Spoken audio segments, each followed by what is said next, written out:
Hoje, enquanto a igreja se prepara para escolher um novo Papa, o Evangelho traz uma das frases mais profundas ditas por Jesus.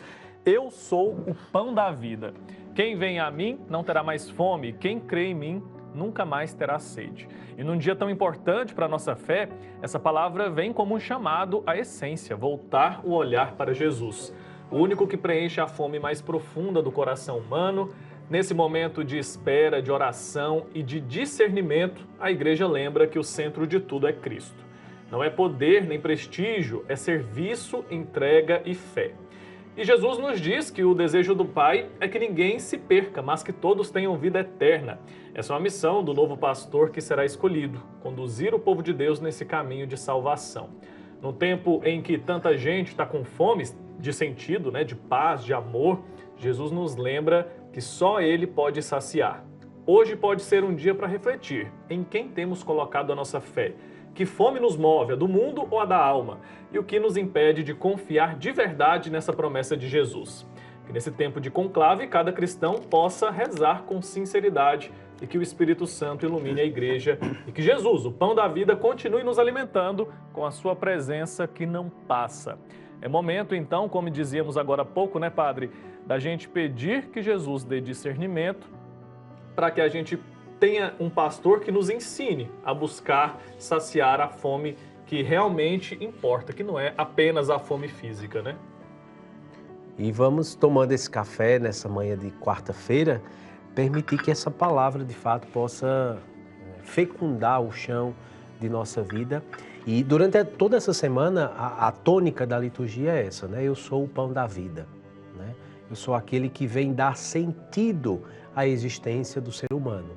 E um aspecto que apresenta-se no Evangelho de hoje, diferentemente do de ontem, é o aspecto de fazer a vontade do Pai. E qual é a vontade do Pai? A vontade do Pai é que ninguém passe necessidade. Por isso que talvez uma das passagens bíblicas mais emblemáticas seja a multiplicação dos pães. Eu lembro sempre que o milagre ele acontece na vida daquele que permite que esse milagre aconteça. Às vezes nós colocamos o milagre somente no dado extraordinário, mas o extraordinário tem um pouco de ordinário. É a mesma coisa de Jesus. Jesus é humano e divino.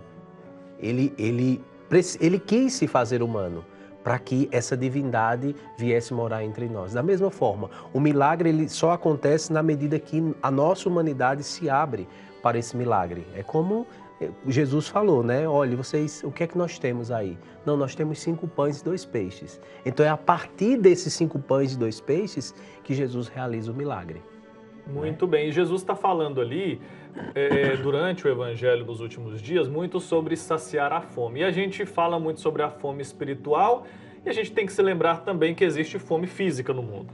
E é algo que a gente não pode, de forma alguma, naturalizar. A gente percebe que existe muito desperdício, existe muito que é produzido e a gente, às vezes, se esquece de cuidar daquele irmão que está passando por uma necessidade.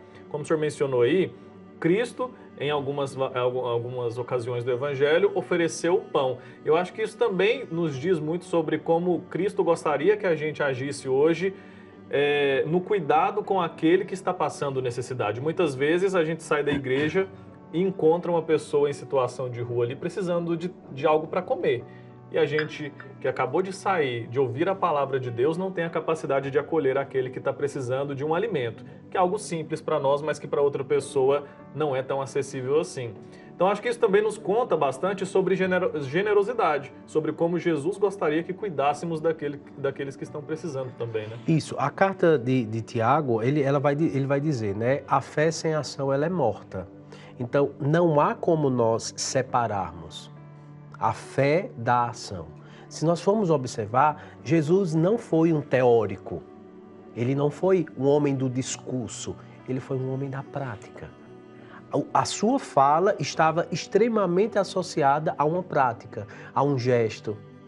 Tanto é que nesses últimos dias, nós temos sempre falado isso de Francisco, Francisco falava, mas a fala dele vinha acompanhada com um gesto. É a pedagogia de Jesus. Jesus reúne os seus discípulos e ele sempre traz algo do concreto. ele sempre traz algo da vida das pessoas para trazer um ensinamento. Então, não tem como nós falarmos em saciar a fome, em alimento espiritual, se nós não falamos também de tantas pessoas que estão passando fome. Então, viver a fé, se alimentar do pão da Eucaristia, do pão da vida, é se comprometer com aqueles que necessitam. Né? O próprio Jesus diz, eu não vim para aqueles que estão saciados, eu não vim para aqueles que estão bons, eu vim para aqueles que estão doentes, para aqueles que estão passando por necessidades. E se eu, como cristão, eu não passo necessidade, se eu já fiz a minha experiência com Jesus, então, digamos, eu estou alimentado espiritualmente e corporalmente, qual é a minha missão? Ficar indiferente ao outro que necessita do pão espiritual, que necessita do pão para saciar a sua fome? Não. A nossa missão é, de fato, arregaçar as mangas, de fato, nos comprometer, como Jesus foi, né? Oferecer esses 5 pães e esses 2 peixes, ou seja, aquilo que nós temos, para que a vontade, como disse o Evangelho de hoje, a vontade de Deus aconteça. Qual é a vontade dele? Disse Jesus no Evangelho, que nenhum daqueles que Deus confiou, que o Pai confiou a Jesus, se perca. Ou seja, fique sem o alimento. É que a gente saiba doar esses 5 pães e 2 peixes. Ou seja, que a gente doe aquilo que a gente pode doar, né? Às vezes a gente deixa de fazer uma caridade porque acha que aquilo que está na nossa possibilidade é muito pouco. E na verdade não, é graças àquele pouco ali, muitas vezes, que a gente consegue transformar a realidade de alguém que está precisando muito. Aquilo que parece pouco para mim, pode ser muito para outra pessoa, né? É verdade. E, por exemplo, nós estamos numa mesa e você que está em casa, com certeza, talvez já tenha passado por isso, né? Às vezes nós temos pouca coisa e, de repente, chega uma multidão de pessoas em casa e a gente diz, meu Deus do céu, não vai dar para todo mundo. Mas quando nós colocamos o pouco que nós temos, é igual à palavra de Deus. Todos comem e ainda sobra. Né? Por quê? Porque a generosidade, ela age assim. É o milagre da partilha. É o milagre da partilha. Não entende. Né? Mas quando há egoísmo, quando eu não penso no outro, por exemplo, eu como tudo aqui, mas sei que ainda tem 5 pessoas para tomar café. Então, vai faltar. Mas vai faltar porque não tinha? Não, tinha para todo mundo, mas eu agi egoisticamente. E isso lembra a gente, né? O senhor é lá do Nordeste, eu sei que o pessoal também gosta de mesa farta, né? Assim como aqui. E eu me lembro que a gente ia, principalmente na época que minha avó ainda era viva, a gente se reunia na casa dela e cada pessoa, cada família ali levava um prato. E aí cada um levava uma pizza, levava uma torta, levava um arroz, levava uma salada. E aí todo mundo comia, né? Se reunia para fazer essa comida e na hora de ir embora todo mundo levava um pratinho e a impressão que tinha era de que levava mais do que tinha levado, mais do que tinha levado para compartilhar ali. Eu acho que isso também ilustra bem o que a gente está conversando aqui agora, né? Sobre essa capacidade que todo mundo tem de oferecer alguma coisa. E é interessante que quando cada um partilha, por exemplo, não é necessário levar um panelão de arroz. Eu levo um pouquinho, mas esse pouquinho que eu levo dá para todo mundo. Todo mundo come. Né? Então é o poder da generosidade, é o poder da partilha. E é esse poder que transforma o mundo. Né? Não é porque não tem alimento sim para todo mundo, mas não está tendo partilha, não há generosidade. Não existe quantidade suficiente se você tem uma legião de egoístas, né? Exatamente. Então todo mundo precisa ter essa consciência. E todo mundo precisa entender que aquilo que a gente oferece volta para a gente de algum modo, né? E a gente não pode ter esse pensamento egoísta de forma alguma.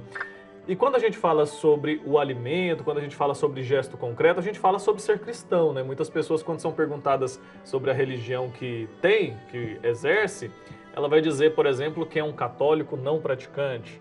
E essa frase não faz sentido algum, porque ser católico, ser cristão, é justamente seguir aquilo que Cristo fez, aquilo que Cristo nos ensinou. E Cristo ensinou, como o senhor mencionou, por ações, por prática, né? Então não tem como eu ser um católico não praticante. Exatamente. A grande questão é essa, eu não posso desassociar, né, a minha fé da prática. Eu não posso ser um católico de missa. Porque a missa é o momento onde nós nos reunimos para celebrar o mistério, mas esse mistério ele acontece no dia a dia. Então, a missa não termina ali quando o padre dá a bênção. A missa ela continua nas minhas ações. Quando eu saio para o meu trabalho e sou capaz de partilhar, sou capaz de ser generoso, sou capaz de ajudar alguém, sou capaz de pôr em prática aquilo que eu ouvi, aquilo que eu me alimentei na Eucaristia, escutando a palavra, meditando essa palavra e pondo em prática. Então, só que às vezes as pessoas querem apenas burocratizar a fé. Então, quando eu não estou ligado à igreja como instituição, aí eu digo, né, eu sou católico eu professo a fé, mas eu não estou em comunhão com a prática. Então, um dia eu professei, mas eu não exerço, né, eu não pratico. Então, por isso essa dissociação, né? Muito bem, Padre Jadeilson, obrigado, viu? Ontem falamos bastante aqui sobre o alimento espiritual, hoje sobre a importância mesmo da gente ser generoso, da gente oferecer o alimento físico, como Jesus também nos ensinou a fazer. Obrigado, viu? Até a próxima. Até mais.